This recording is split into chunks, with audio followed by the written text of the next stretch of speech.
Hey everyone, welcome to Stand Speak Shine podcast. I'm Cherie Burton, your host. This is a podcast for those who long to feel, express, and be who they truly are. Okay, I know you're thinking the name of this episode is super weird, but just bear with me. You should know by now that I'm weird. Venus Mysteries and the Feminine Descent Journey. Those of you who study archetypes, those of you who have dabbled a little bit in how different planets impact our Earth journey here. But if this fascinates you like it does me, and this is actually something that I've only happened upon within the last 3 years, Venus and what she represents as a sister to our Earth. She rises every 18 months in a different season, and it creates this really interesting descent and ascent journey in terms of a feminine, mystical, and practical path, both for the Earth and for us. So we're going to dive into that with Tami Brunk. She's the founder of the Earth Sky Woman podcast, co-founder of Venus Alchemy. She considers herself an earth mystic, astrologer, and dream healer, helping world changers, visionaries, healers, and earth lovers empower their work with the ancient tools of sky alchemy and earth dreaming. She's a fully certified shamanic astrologer and past president of the Shamanic Astrology Mystery School, fully certified active dreaming teacher. She's also a certified permaculture designer, Reiki 2 practitioner, co-founder of the Marda Permaculture Farm in the West Bank of Palestine, co-founder of Urban Ecovillage incubator, Querencia Green, and longtime ally for indigenous communities. So, where her life passion meets and my life passion meets very much on the same plane, how do we bring especially women into awareness of how planetary alignment impacts us energetically, particularly in this instance, Venus? So Tami's actually going to share with us some of the indicators for 2023, why 2023 is a tipping point for unprecedented transformation. Also today, a masterclass is going live at 10 a.m. If you cannot catch it live, it's a 90-minute masterclass on emotional healing. And we're talking about the spring rebirth and coming out of the shadows into the light, a lot of stuff on transmuting emotional patterns so we can show up more fully in our wholeness. Anyway, that goes live today at 10 a.m. If you didn't register and you want to catch the replay, you have to ask to join my Stand Speak Shine community on Facebook, where I will be posting that probably by tomorrow, so you can catch that replay. And also, registration is now open for my Women's Wisdom Circle, a very intentional 6-month sacred circle for women wayshores. And so to find out more about that, go to standspeakshine.com/WWC for Women's Wisdom Circle. Tami Brunk, welcome to Stand Speak Shine. So pleased to be here with you today, Cherie. You and I are kind of the same person in a lot of ways, although you're further along the path with me than I am with some of these concepts of Venus and the feminine and astrology, especially, of course, astrology, because I've just dipped my toe into it's a whole world. But I did a session with you, and I was first of all, I heard you being interviewed on another podcast. And I was like, oh my gosh. And then I reached out to you and like, I want a session. And then we had the session, and it was so rich that I had it transcribed. And it's just been such a joy to connect to you and to feel your depth and wisdom. So with that, let's just dive into some of the Venus mysteries. And maybe you can kind of define, because I know when I first heard about Venus mysteries, I don't know how long ago, I'm like, what have you been smoking? Whoever said it, like, what are you talking about? What does that mean? What the heck? And now I'm just like, I can't get enough. It's so resonant for me. So can you maybe just define what we mean when you hear a teacher say Venus mysteries? Yeah, thank you. Thank you. And thank you for that lovely introduction. I just want to say, for your listeners will know this, of course, as well, but when I offer readings to individuals like yourself, when I work with women like you, it's what makes me always remember why I do this work, because of the depth of passion and commitment that you carry. And so, yeah, when I left that reading also so moved, just so deeply moved. So happy to be here with your listeners.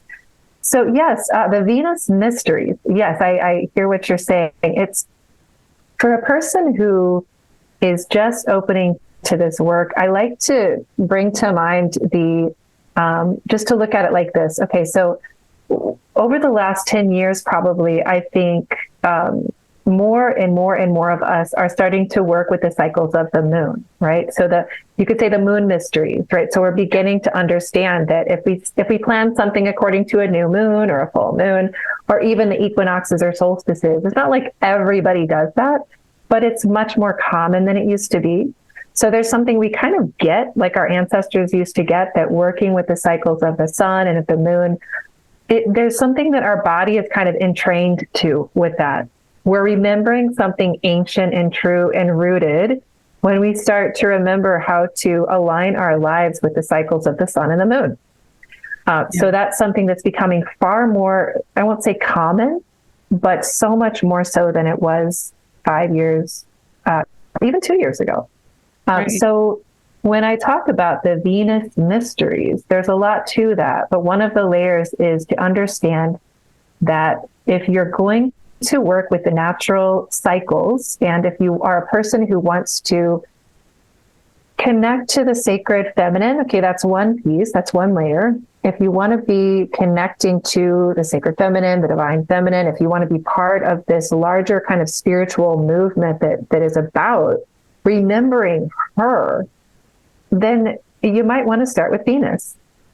Now, 30 years ago, we might have said it was the moon. And it is important to work with the moon if you want to reconnect to the sovereign feminine. But Venus, across many, many, many ancient societies, was the goddess herself.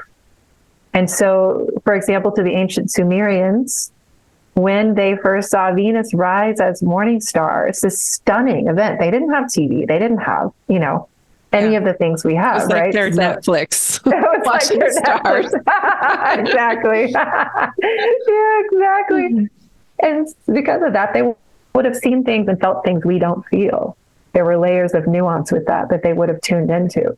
So the third brightest celestial object in the sky is Venus. She is, especially when she's really close to the Earth, when she's retrograde, when planets are retrograde, they're really close to the Earth. So Venus, when she's very close, right before she crosses between the Earth and the sun in her orbit, right after she's crossed between the sun and the Earth, you can see her in the morning sky. There's like this moment where you can't see her in the evening sky, you can't see her anywhere. And then all of a sudden she appears in the morning sky before sunrise. And there she is, this brilliant, shining planet. And they said, this is the goddess. The goddess has been born. And some of us who are more entrained to see the sun or moon would mistake Venus for another celestial body like the sun or moon, right? Because it's just so epically there. Right. She's just, in the sun and the moon, they're like, so Venus is big, obviously, she's not.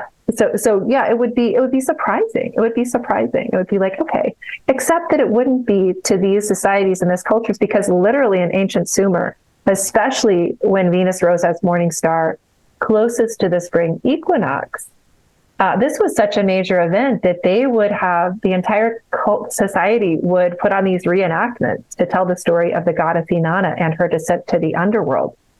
And the reason they would do that is because, as we're going to talk about in a moment, the story of Inanna, who is this goddess the story about Inanna is a very powerful initiatory tale that was told in ancient Sumer about this feminine deity, this goddess who makes a journey to the underworld, goes through a sacred passage and initiation, and reemerges. So the story of Inanna was literally a description of the way the Venus cycle works. So Venus was so important to them that when Venus rose as morning star every 8 years, closest to the spring equinox, the entire community would celebrate that moment, right? So they all knew about it. If you can imagine living in a society like that, that always kind of blows my mind. How nice to be celebrated for going into a descent journey, right? Well, yeah, well put. There's another whole aspect to that. But right, yes, just the acknowledgement of how we are interconnected to the movement of these major celestial bodies, how Absolutely. It moves in our own bodies. I would think they would be more attuned to that. That's why they celebrated it. Absolutely. Yeah, there's a part that would have understood that. And so we're beginning to remember. So the Venus mysteries are about, they have to do with the remembrance of the sacred feminine and understanding how to work with her at a very, very powerful level. And I've found that when people start to literally begin to track Venus in the sky and to track her cycle visibly, it really is like, it sounds so silly, but it really does open these portals in us. It opens us up to these mysteries. I've just seen it again and again and again. And what also happens is that people start to just fall in love with her. And it's because I think that's what happened to me. I got that's what happened to you, right? Yeah, you got bamboozled. Well, partly again because her cycle and Venus herself, the way her inner orbit relative to the Earth, she forms a beautiful pattern of a 5-pointed star or a rose. So this is where, so there's so that many. I just want to put a time out there and how profound that was for me personally. Yeah. Because I didn't find out about the Venus mysteries until a few years ago. But prior to that, I was always drawn to the rose. Mm-hmm. There's multiple layers to the rose path and the rose mysteries themselves. But when you pair it with Venus, do you want to say why the rose and Venus are connected? Yes, absolutely. This is so literally the pattern that she creates, they have mathematical models now that'll show how she moves relative to the Earth. And that pattern creates the image of a star. A star, a 5-pointed star, or a rose. It's literally, that's the pattern that she creates. It's sacred geometry. And so the other way to look at that is to say she rises every 1.5 years in a different season. You'll see her as morning star every 1.5 years in a different season. And then she'll rise again as morning star. So each of those morning star rises or beginnings of the cycle creates one of the points of the star. So there's 5 points, 5 cycles in 8 years.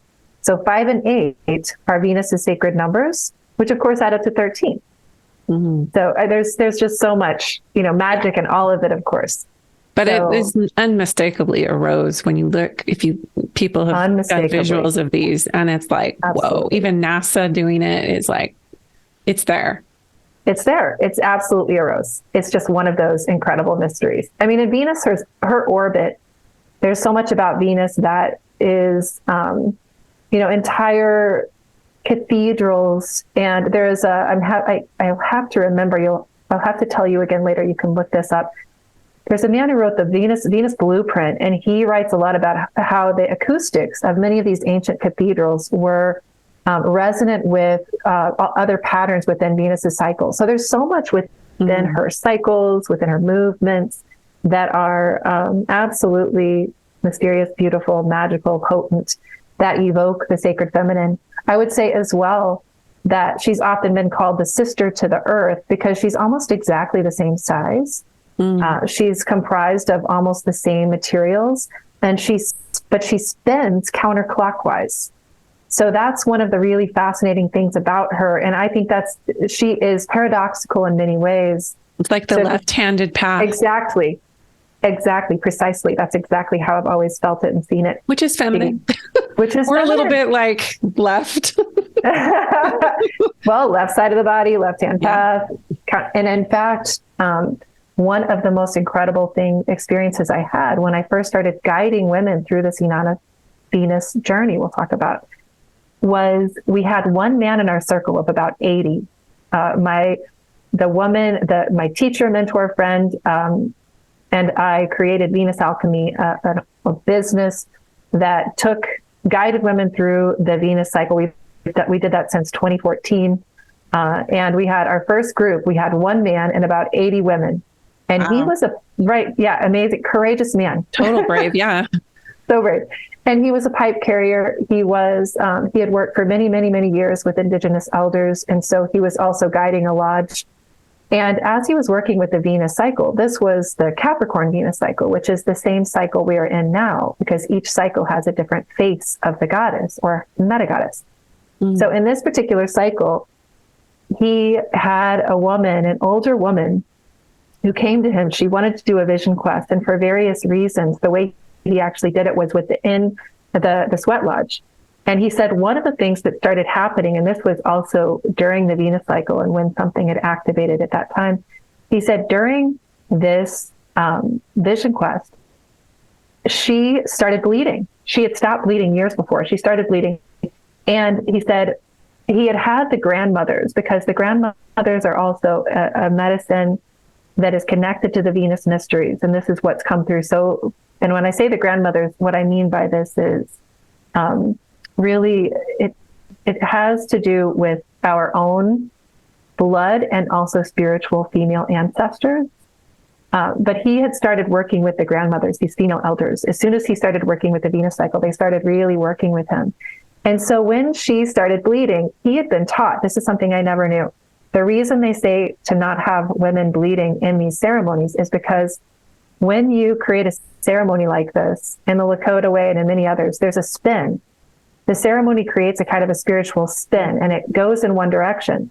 And he said, what happens then is if a woman enters, she causes that energy to spin in a counterclockwise direction. And so that's why they don't want that to happen. In this ceremony, right? So this was breaking all the rules. So he said, oh no, the grandmothers told him, they said, you have to do things in a new way. Do the ceremony backwards. Wow. And I get chills even now. I just got him. My head, right? Yeah. They said, do it backwards. Which is so analogous and I feel like metaphorical for this left-handed rose path or Venus path or feminine path. Yeah. Absolutely. Because when you live we're in undoing it all. We're undoing it. We're unwinding it. Yes. Deconstructing. And who does that better than Gemini?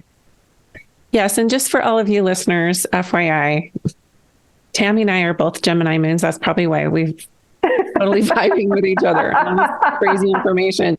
But it's about going underneath the hood, if you will, lifting the lid, whatever that looks like. Absolutely. And saying there's more here than what we're seeing with the natural eye. There's so much more going on underneath and behind the scenes to why we're experiencing what we're experiencing on the planet and in our bodies.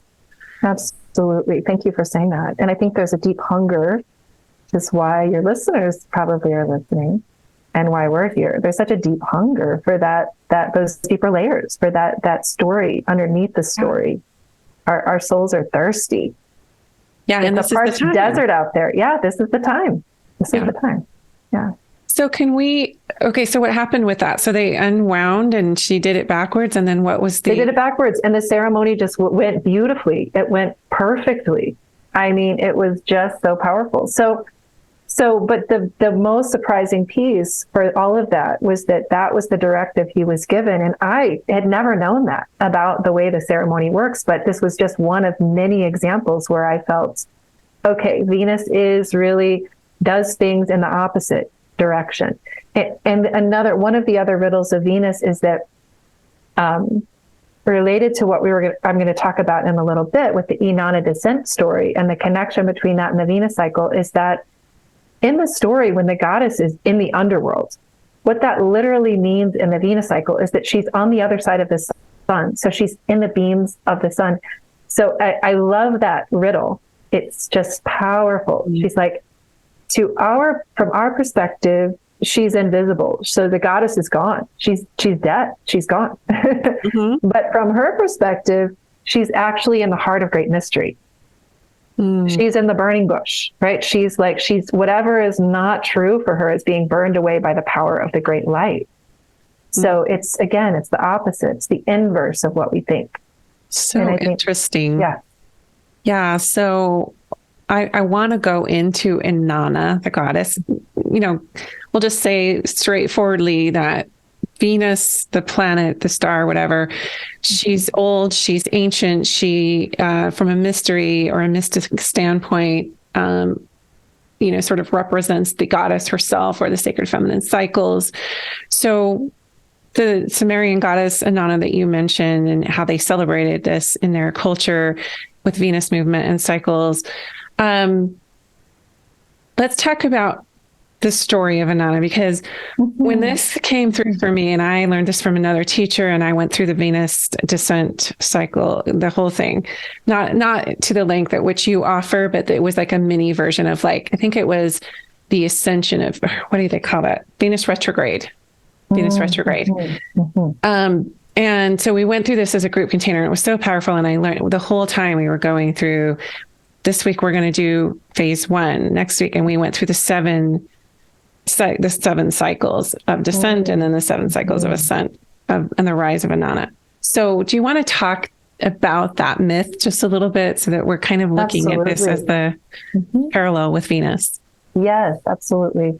So first, the myth of Inanna is ancient. It comes from before 5,000, 6,000 years ago in ancient Sumer. It's the first written document, even before Gilgamesh, right? Just to put it in its place.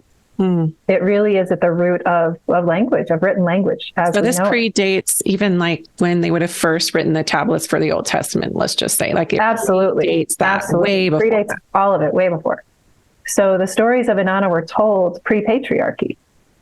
And the story we know of the descent of Inanna literally can be understood as a story that's describing the transitional zone between what we refer to in astrology as the age of Taurus, moving from the age of Taurus to the age of Aries, which was a shifting from a more matriarchal era to a patriarchal era that occurred about 5,000, 6,000 years ago.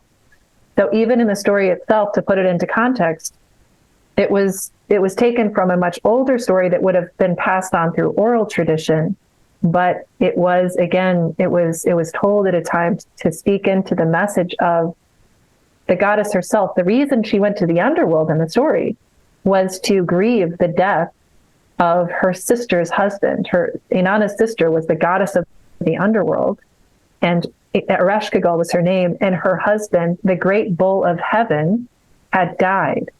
So this Inanna, the goddess of heaven and earth, the goddess who was beloved by all, she was paying her respects. She was, in a sense, going to the underworld to grieve the end of this feminine age and the beginning of this more patriarchal era. So that's kind of the context or the frame. And when I talk about Inanna now, I can't believe, after working with this cycle and this story for 12 years, I just now realized, you may know this already, the name Inanna literally means I am in Aramaic. I did hear that, and that's so interesting. Another chill bump worthy thing, like seriously, another chill bump. I mean, and for example, specifically, that was the language Jesus, Yeshua, would have spoken. So literally, when he would have said, I am the way, what he literally would have said was, Inanna is the way. And not to say, in other words, I am is the way. I am is the way. He was being the I am and teaching and leading us all back to the I am. And interesting that it's a feminine connotation, because that is deep, deep wisdom teaching stuff right there. Yeah. Deep wisdom. Very I am is feminine. Yes. Yeah. Precisely. Thank you so much. Exactly. So so that's also, and it's so funny because, just aside, there's a German Shepherd outside of my door right now, a friend, a dog that had just appeared out of nowhere in this neighborhood. And my neighbor, my former partner, named her Inanna. When I began to say her name, Inanna sometimes comes over. She started barking at my door. Oh my gosh. Just to say. I was going to say, I don't hear anything, but okay, cool. That's like animal speak right there. Animal speak right there, yeah. So, okay. So Inanna, in these stories, one of the reasons as a goddess that she's so important is because she's one who really, her essence is very much about bridging the worlds of heaven and earth. That's one of the ways we can tune into her and understand who she is. But yes, absolutely. Also this wisdom of the I am and those deep, deep mysteries. So in the stories of Inanna and her descent to the underworld, basically what happens is that, again, she chooses to go to the underworld. And in order to do so, she's required to go through 7 gates.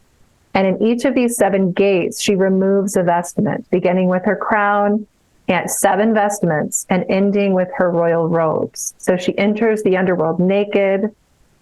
She meets her sister who, and this is, one of those, these ancient stories are sometimes quite colorful, shall we say. So her sister kills her, basically. And so she goes through a death process. And so she goes through a death and a rebirth process in the underworld, and then she comes out of the underworld renewed. Through, and it was like 3 days, so it was very analogous to like the resurrection story in Christianity. Like she was dead for 3 days, wasn't she? Actually, it's 60 days. 60 days, okay. But let me just say that her story is so alive and is so vibrant. So many women now and so many priestesses have worked with this story because it's so potent and it's so original. Mm-hmm. It's taken on many flavors. It's taken on many tones, as it should be. The version I'm telling is the version that the Sumerians would have written because it's very precisely describing the Venus cycle. So in their version, it's 60 days because, well, I'll describe the way it connects in a second. So she's in the underworld for 60 days, and then she rises and she moves through 7 gates once again, and she restores, or she reclaims her royal robes, her golden girdle, all the 7 vestments, sacred items, until she gets to her crown, and she reclaims her crown. And then she basically emerges from the underworld as a fully initiated goddess and queen. So those are the mechanics of the story. And the way that it works is that when at the beginning of the story, when you first, here's Inanna, you're introduced to Inanna, that's when Venus first is seen as morning star. She's very bright. She's in the morning sky. And then what will happen is every month she'll be with a little crescent moon, the waning crescent moon in the morning sky before sunrise. Every month the moon meets Venus. And that's like the little boat that she would travel in to go through the gates to the underworld on the river, that's right? That's a fun way to look at it. Isn't that amazing? Moon? Yeah. Yeah, there she is, Inanna in the crescent moon. So she's with the crescent moon, again, waning, letting go of the vestments 7 times, sometimes 8 times.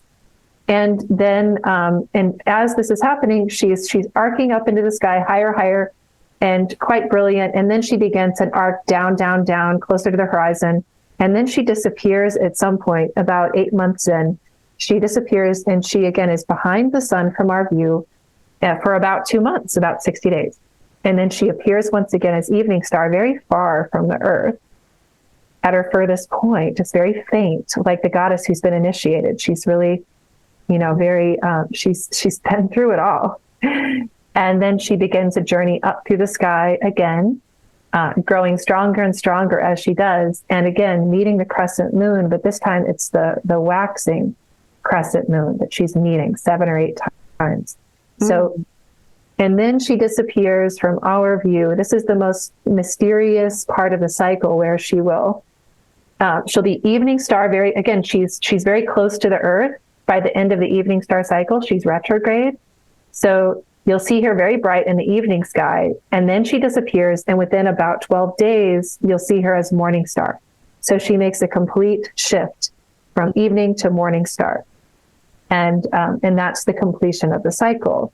So of course, we can connect the moon gates, the Venus moon gates, with the chakras. And this is part of why this is such a powerful tool. Everything to is work 7, with. right? Everything's 7. 7 chakras, 7 gates. Yeah. And exactly. Yeah. Sometimes there are 8 number gates. Is a mystery number. Yeah. The 8th gate is a mystery number. Sometimes it exists, sometimes it doesn't. It can be called the death by intent gate. That's one of the ways to describe it. It's also present in many mystery traditions. This sometimes 12, sometimes 13. That's the lunar cycle. It's both. It's not just one. So it's 7 and 8. It's not just one with the Venus cycle as well. So that's the cycle. Yeah, I love it. And what's interesting is you dive into it a little bit more, and you work with it, and you insert, of course, yourself into this heroine cycle of Inanna. Like, you're in this descent journey, and we cycle through this, and maybe it doesn't perfectly mirror Venus herself. But we also have things and situations in our lives that arise where we're kind of put into this cycle. And if you don't resist it and you allow yourself to release these, metaphorical accoutrements, and you'll get to the bottom, and you stay in the dark night, and you stay in the quote unquote underworld, there's that point at which you, depending on how it is aligned for you, and it's literally like personal to each person, then you can start to rise and take on more gifts on each of those 7 gates. Mm-hmm. What I would love for you to speak to now is this alchemical process that ensues when you're going into a descent. What is that? Yeah, what is that process? It's like, what the hell is happening right now? So how do you even explain it, right? Yeah, of course, I started coughing right before, which is probably, this is part of it, right? What is that alchemical process of the descent? I do feel that, the Venus cycle specifically, and Inanna and her mysteries, do transmit something very unique as well as very universal when it comes to this. One of the aspects is literally in the Sumerian language, the word meh that's the word they use to describe her adornments. M-E-T. So it's like M-E. M-E, meh. Meh. Okay. No, what I always think it's funny about that, though, it's like the meat, it's everything that makes her who she is, that causes the goddess to know who she is, and her people will know who she is. This is the crown, helps you to know that she is the queen. All these adornments are her external identity, and that's what she has to remove. Mm-hmm. But what's mysterious, what I love about this story, to be honest, that speaks, I think, to the descent process when it's chosen, because Inanna chooses to go to the underworld. She advocates for it with her male cohort. with Dumuzi, right? Yes. And she also asked, and he's like, I don't think that's a good idea. So funny, right? There's so many layers to this. But the point in this story that I find to be the most moving is that Inanna is like many of us. I think of her as being like the phases in our lives when she begins, where we're on top of the world. Like we're in terms of our careers or where we're at in our lives in general, everything's flowing beautifully. And from the outside surface of things, it all looks good. But then there comes this moment where there's this stirring of something. It's like there's got to be something more. Yeah, that's alchemical right there. That's alchemical right there. Yeah. But it's so beautifully stated in the epic poem. The way they say it is, she sets her ear to the great below, and they repeat it several times. She set her ear to the great below. I love that line. I do too. I actually wrote it on a card. Yes, it's it. Because that is not in the patriarchal tradition. That's some dangerous stuff right there. That is some by the great below to them is like, if you just stay pleasant and happy and your externals are great, and that's how you know you're doing well. So keep at it, keep doing what you're doing. Otherwise, things could go south real fast if you don't. They could go south, and you might too. And that's actually part of it. You got to go south. You have to go south. Yeah, in so many ways. In so many ways, you have to go south. In every way possible. She set her ear to the great below. She set her ear to the great below. She heard the call of soul. I feel like that's her soul calling. That's what I always feel in that moment. She hears that deeper call of soul. And a woman who doesn't listen to that call, the cost of not listening is so great. The cost is so great. We've all had periods in our lives where we didn't listen, and we know the cost. And so it's the call. And she is so courageous. She follows the call. And so this also has to do with the phases of the Venus cycle. If a person is born in the Venus morning star phase, you have to have a very courageous heart. You have to be the one who really is willing to make the descent, to start out with everything and be willing to give everything.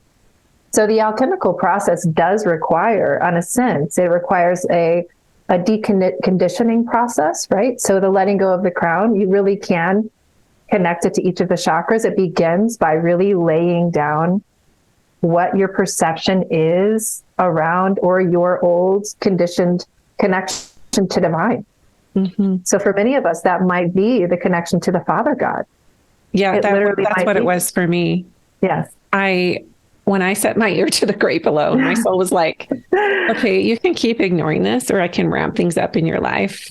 that you really, and it wasn't like, it wasn't, I mean, it was a very spiritual, humbling process, but yes, there was this, here is what was sold to me as the truth in terms of deity and the divine and my connection and my, and it was very patriarchal. It was very male centric. Yeah, absolutely. And my soul was like, well, here we go. Are you ready? And like you said, and Nana has to choose, she had to choose it. And that's what makes it so empowering. But also in a way it chooses you. It chooses you too. It's funny when you say that. It's so important to say that.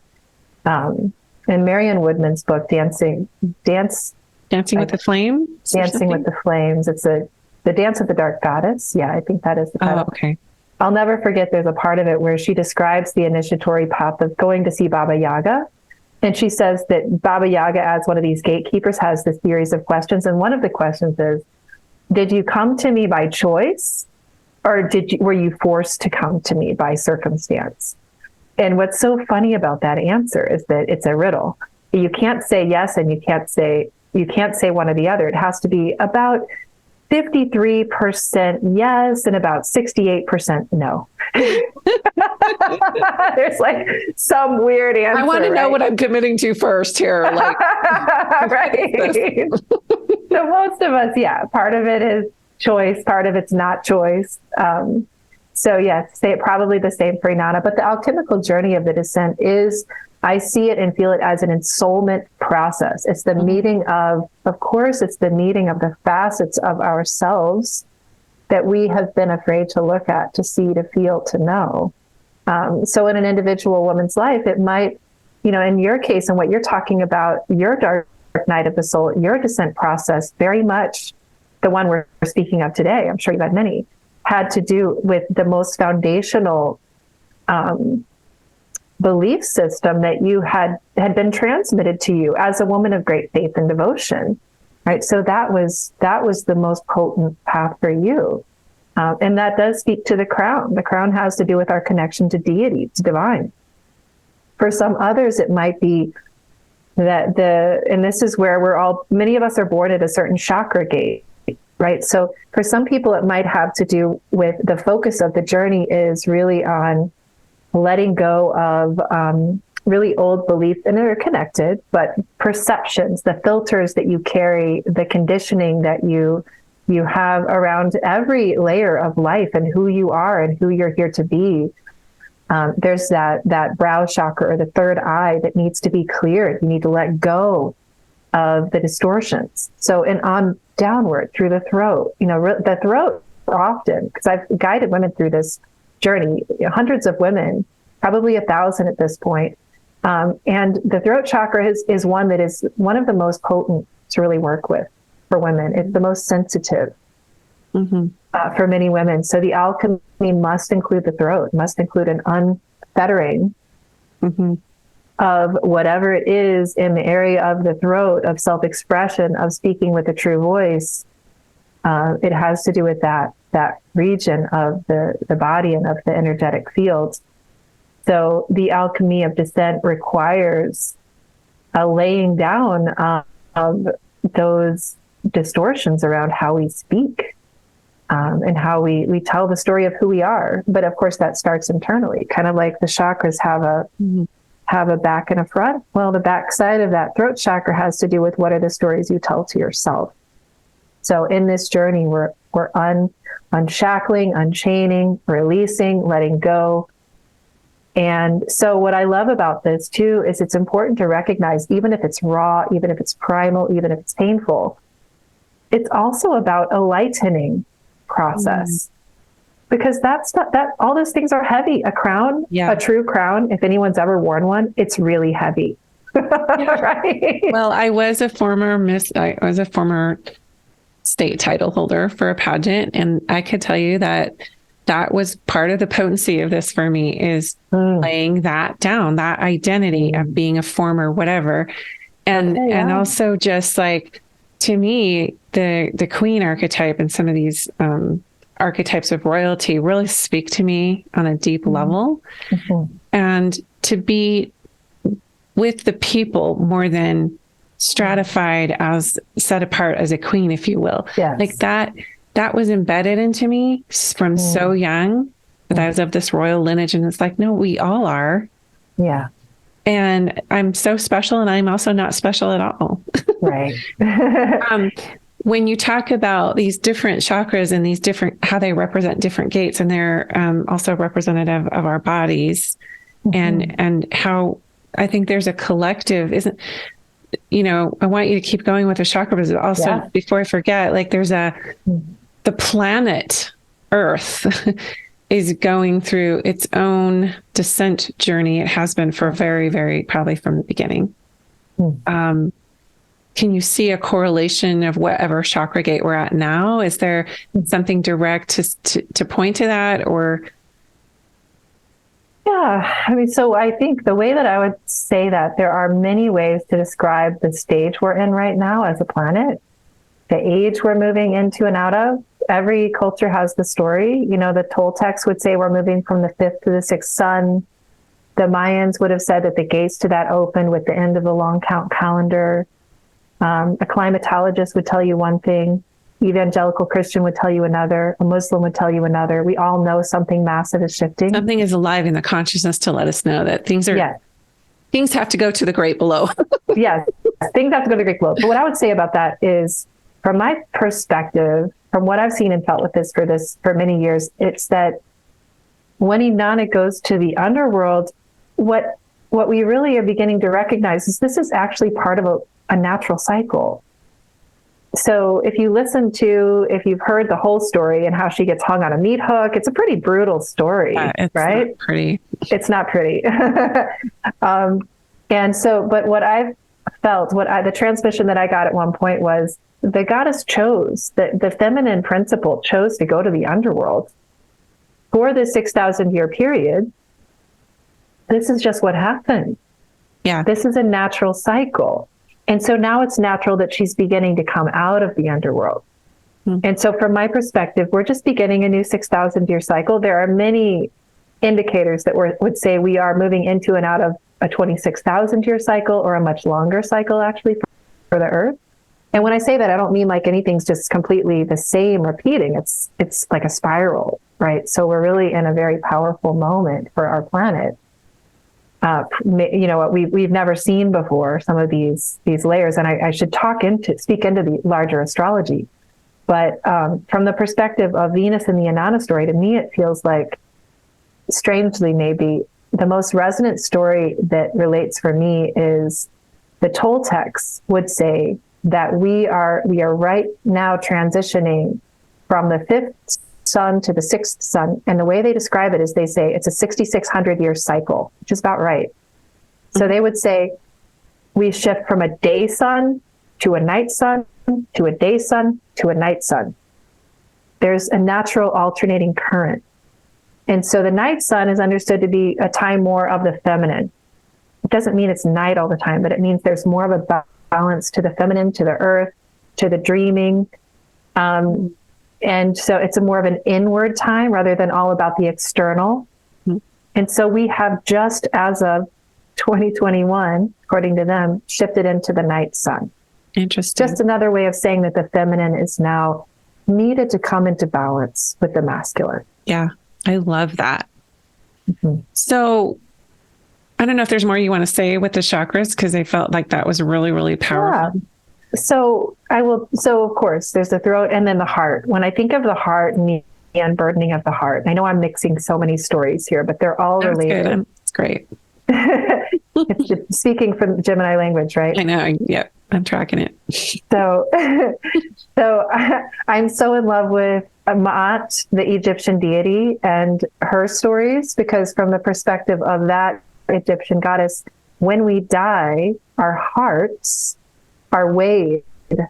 They're weighed in relationship to an ostrich plume of truth. The feather of truth and the heart are weighed. And if the heart is heavier than the feather of truth, then you don't go to the good place, right? This is how they would have seen these mysteries. So I always think from that story that the idea is we want to lighten our hearts. What does it mean to lighten the heart? what does it mean to lay down the burdens in the heart? So that's what she's doing too. She's laying down the burdens in her heart. This is what we have to do to descend, is also, we think of it as so scary and hard, and yet there's also something about it that's such a relief. Yeah. It's such a relief to be able to lay down what's not true and to lay down the burdens of what we carry that don't belong to us. Most of my career has been focused on releasing the density of emotion that we gather through our traumas and life experiences and generational patterning. And that's what I'm thinking about as you're talking about this, that it's literally breaking up the frequency. That is the alchemy, right? Yeah. It's breaking up the density of those old patterns. Yes. And I think we are not yet to that point, but when we become a bit more spiritually mature, we'll stop thinking good, bad with these things. Right. The duality is just not going to be.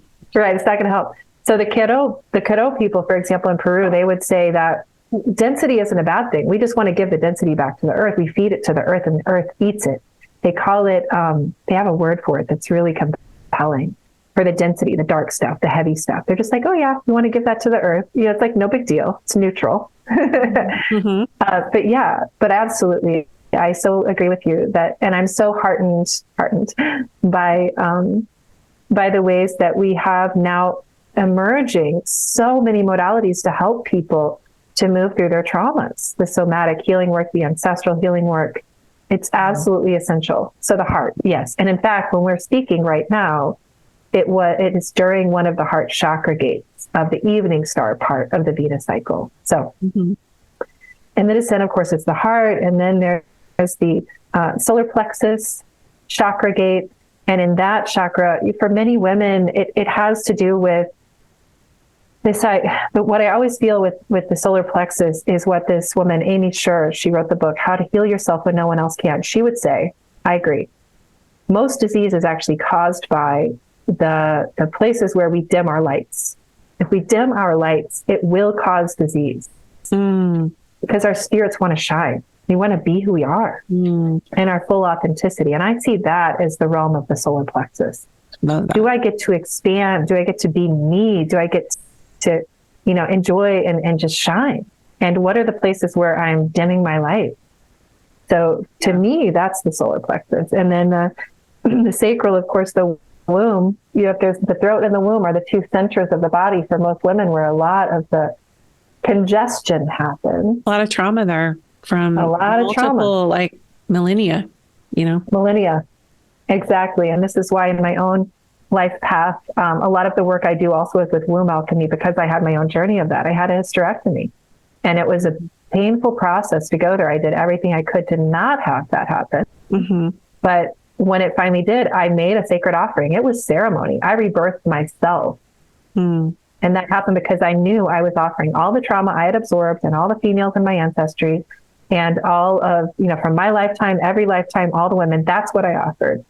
All of the pain that I had absorbed and carried for others that was no longer appropriate. I then made a vow to never heal with my body again, because that's what we often do. We're not trained to. We're trained, and we also, for generations, have learned to heal other people with our bodies. And I said, no, it wasn't appropriate. It's not appropriate for most of us anymore. Yeah. So what's interesting, right? Interesting, because I just had this conversation with my husband. Like, I'm not willing to land my body into someone else's density out of empathy anymore. Like, that boundary is just set. Like, I won't do it. Won't do it. I was coming from an altruistic place, or so I thought, but it was affecting my health. So it's interesting you brought it up. And it does. Yeah. We were wired for that at one time, but our world is not set up for that anymore. It's not for us to do it anymore. So that I got really strong messages around that. And interestingly, I was born when Venus was at the solar plexus chakra gate in the morning star, in the morning star journey. And what will happen is sometimes it moves. So then when I was 8 years old, it moved to the sacral. So for me, my chakra gates literally are the solar plexus and the sacral chakra gates. And I literally experienced that, right? The releasing and the clearing in a very literal way. So this can be very literal work. Yeah, I believe it. Yeah. I think I was born, if I remember correctly, I don't know if you have a remembrance of our session, but I was born in the evening star, I believe in the throat gate, but it was quickly like you moving into the brow. That's right. That's right, isn't it? That sounds right. That the throat to the brow. Mm-hmm. Yeah, that both and kind of right. Gemini. We don't do so well with duality. Or we do really well with it. Yeah, exactly. So there's this releasing, letting go. And what I love about the alchemy of descent as seen through this journey is that it's so comprehensive. It's so multi-layered. And then when you get to the root, then, that's a letting go, really of, this is sometimes the most challenging. It's like disconnecting from the grids of the ancestral agreements that have been made, or that karmic kind of pattern that's so alive that can compel you to do things that are absolutely against the flow of your spirit. That's not yours to clear. It's not yours. It's not yours to clear. And it's like the Saturn territory, it's Capricorn territory. And I would say the root is exactly what we collectively have been clearing as Pluto's moved through the sign of Capricorn since 2008 and is now shifted into Aquarius. It's going to be doing that for another 2 years. But yeah, it's a Which time it hasn't done for 248 years. That's right. Hasn't done can that. we just really briefly talk about how that could manifest, or what that could look like? Because that happened in February. Well, no, it's actually the. Oh wait, no, it was third week of March. It just happened. Yeah. March 2023, March 23rd. And so that is the first time Pluto's moved into Aquarius for 248 years. It will keep moving in and out of Aquarius, Capricorn. It's not going to be fully into the sign of Aquarius until the end of 2024. So this will often happen with a planet like Pluto because it moves so slowly. It goes retrograde, direct. So there's just a way it takes a while to go back and forth. But that event, March 23rd, when that happened, I see 2023 as a tipping point astrologically. That's a big deal. I've never said this before about a year, and every year, as we know, has been incredibly potent. 2012 to 2020, every year from that point forward has been just increasing in intensity. But 2023, I've seen this for a long time, is this movement where we really are beginning this, I would say, an emergence process. I feel like we're beginning to crack out of the chrysalis. We're beginning an emergent process, more of a lightening process, where we really have been in the chrysalis. We have been in this kind of soup of this deathing, birthing portal. And Pluto in Aquarius is a big piece of that. So, because Pluto has been in Capricorn, it's been really dismantling, unwinding all of the institutions, all of the bones of our modern society as we know it, and all of the facets of patriarchy. So Pluto in Aquarius is helping is really energizing, bringing alive the seeds of this new emergent society and culture that is more informed by the feminine, and not just by the feminine, but by balance between masculine and feminine principle. So fascinating. So I want to just touch into, as in our time remaining, I want to touch into the morning star versus the evening star, because you and I kind of alluded to that with a chart that you are able to see like you have a specialty within astrology where you look at where the Venus placement is when someone is born from multiple standpoints. But I think most prolific for me was understanding morning star versus evening star. And if you're born when Venus is a morning star versus the evening star. Yes. Okay. Thank you. Yeah. So with the work that I've done for many years with Venus Alchemy, and that I'm also doing myself now, we have 4 phases. We look at 4 phases that you will be born into in the Venus cycle. One is morning star. One is Inanna underworld. That's when she's behind the sun for 2 months. And then one is the evening star phase. And then what we call the metamorphic underworld phase. That's when she's in between the sun and the earth for about a week. So those 4 phases. If you're born in morning star phase, then you are much more of a bold, kind of like really potent, powerful kind of person who is, in a sense, kind of starts out almost like you're more innocent. You don't know what you don't know. It's more masculine, really. Mm-hmm. Morning star is more yang. Evening star is more yin. So you can, it's almost like you add Aries. For those of you who know astrology, you can add a dose of Aries, like this uninitiated warrior. I'm so powerful. I'm so strong. I don't know anything. I don't know how bad the underworld is. So I'm going to go to it. Like, bring it on. Bring it on. Yeah. There's that energy of just diving into life. And so there's this way, and just understand, depending on where in the morning star, if you're born at the very beginning, it's going to feel different than if you're right before she enters the underworld. So there is a continuum, but by and large, a person born into the morning star cycle is someone who's here to make an offering of their lives, someone who's here for the descent journey as kind of a larger kind of tone or direction of your path. So it means that there's something about this deeper letting go process that is more pronounced in your initiatory life journey. If someone says yes to it. If someone said, if they keep resisting, it's gonna be rough. Yeah. So you're right, absolutely right. And to dignify that part of your journey. So I think one of the beautiful parts of that is to not judge yourself if you feel like your life feels as if you've made these choices to other people that might seem really kind of out there, kind of crazy. Like, why did you do that? Well, I needed to have this experience because my soul wanted to mature. Mm-hmm. I wanted to become more human. I didn't want to be in the lofty realms of queen or spiritual bypass. I wanted to become more human.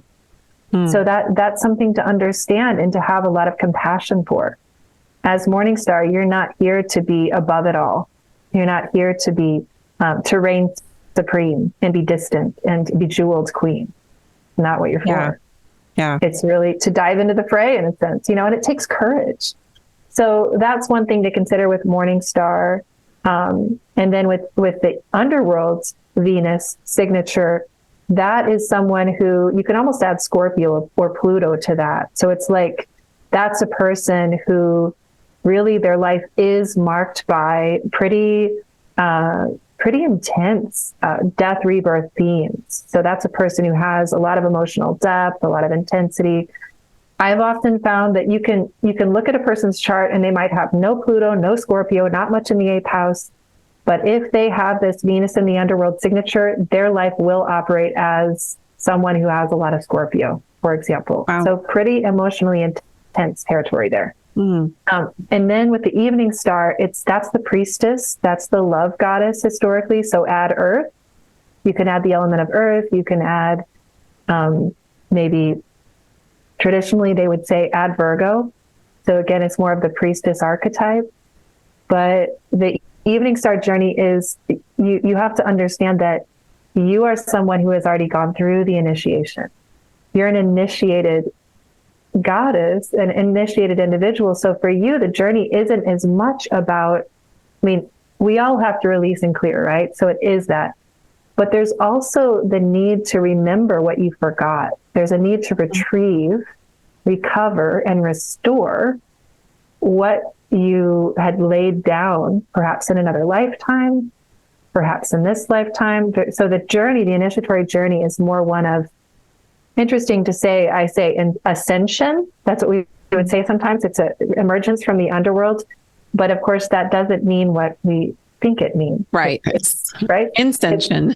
Ascension, exactly. But I would say that there is something about, interestingly, for evening star, there can be something about it's remembering what the Greeks called anamnesis, remembering what the soul already knows. So depending on the chakra gate, depending on where you're born, there can be, again, this real concentration of, in your case, for example, with the brow and the because I was born during the evening star.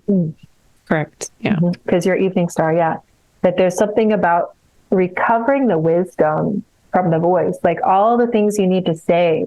You could say that for many lifetimes you weren't able to say that you need to say now, or all the things that you couldn't see, or all the things there's so much that that you need to be able to uncover that center of the third eye so you can see again, because there's such depth of wisdom there. So, I definitely feel myself in that process. Yeah. So, and then the last one is, the last one is the metamorphic goddess.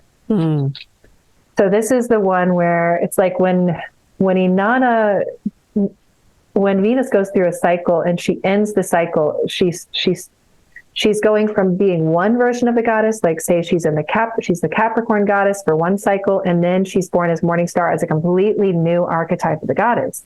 So this is a full and complete death birth of identity.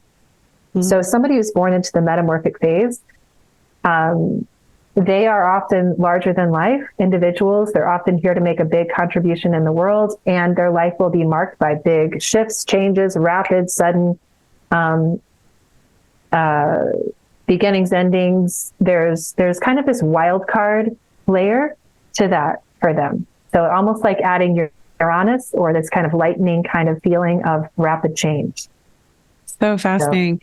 So that's why I went to you, because I'm like, I want to know what's going on with my Venus thing that I was born into. So that was so like just really ratifying for me. Like it was just like, like this makes total sense of why I'm oriented to all these things and drawn to these things. So if somebody wants to do a reading with you, obviously they can go to your website. Do you want to share a little bit about that offer and also what you have with an upcoming program? Absolutely. So I love to do Venus readings for people. I have a special offer where people can buy a package. They get a shamanic astrology birth chart reading, a Venus reading, and then an integration. So I often recommend that because shamanic astrology readings are very different, and these two readings weave together. Mm-hmm. So I do. But the Venus reading itself, we will look at where you were born in the Venus cycle and go much more in depth with that and how that really speaks to your initiatory life path. And then we'll also look at the sign of Venus in your chart and what the aspects are. So we'll really dive deep into the goddess blueprint, basically. And my intent in each of these readings is really to activate that. It's an activation process. It does open gates. Yeah, it did that for me, I have to say. It opened up more. And I've been contemplating much of what came through ever since, just FYI. Thank you. Yeah, thank you. I appreciate that. No, thank you. I get that a lot. Yeah. So there's that. And then I also have a 6-month program beginning at the summer solstice that is going to be weaving.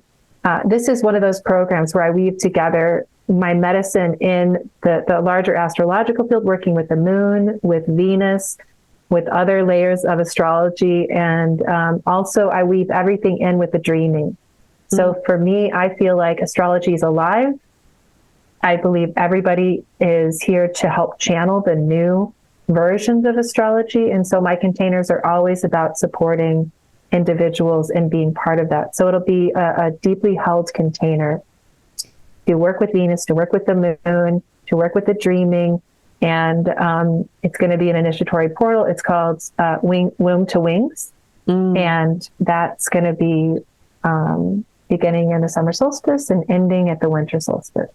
Perfect. So look for that. Just leading into this, the Venus starting her descent journey on August 19th of this year. Is that correct? Yeah, that's right. And that's a whole other thing. And I guess staying connected to you will bring people into the space of being able to work with that as well. I'm looking That's right. That.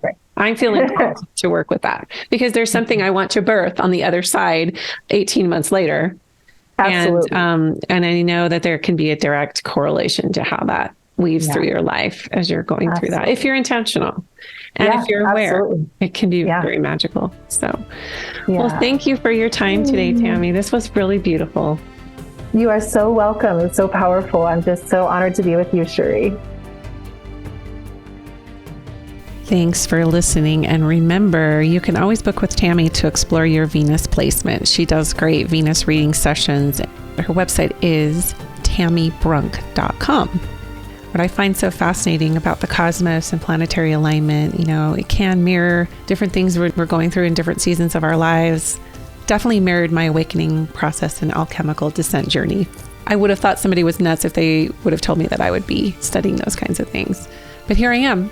Venus cycle has such a deep connection to what's happening in our planet right now, how we're undergoing a painful process of detaching from old beliefs and conditioning, how that's mirroring both in ourselves as individuals and in the collective and in the earth herself. So thanks again for listening. And remember to follow me on Instagram, Cherie.Burton, and hopefully you can join our Women's Wisdom Circle. We actually launch our program June 19th, Solstice Week. We will be talking about the Venus cycle during this and so many more amazing mysteries as we create this beautiful 6-month sacred container, sacred circle for women way showers. Find out more about that on standspeakshine.com/WWC. Have a great couple weeks, everyone. We'll talk to you next time on Stand, Speak, Shine.